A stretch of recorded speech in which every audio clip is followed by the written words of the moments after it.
بسم اللہ الرحمن الرحیم۔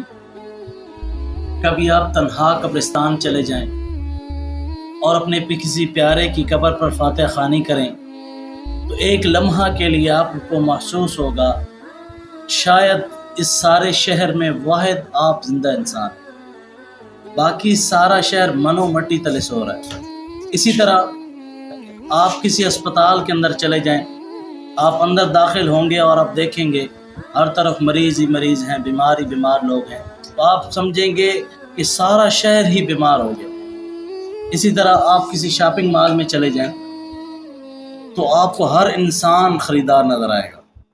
اسی طرح کبھی آپ درس کی محفل میں کسی مسجد میں درس ہوتے ہوئے دیکھیں تو آپ کو سارا شہر نیک لوگ محسوس ہوگا، ہر شخص ہر بندہ آپ کو نیک محسوس ہوگا۔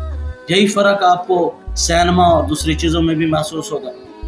تو خدا را اپنی شکایات کرنا بند کر دیں کہ معاشرہ خراب ہو گیا۔ معاشرہ نہیں، آپ اپنی ترجیحات کو بدلیں، اپنی ترجیحات کو دیکھیں۔ معاشرے کا اس سے زیادہ انصاف کیا ہوگا کہ وہ نیکی کے متلاشی کو نیکی دیتا ہے اور بدی کے متلاشی کو بدی دیتا ہے۔ اپنا قبلہ درست کریں، اور نیک لوگ آج بھی مصروف ہیں اور بد لوگ اپنی بدی کے کاروبار میں بھی آج بھی مصروف ہیں۔ السلام علیکم۔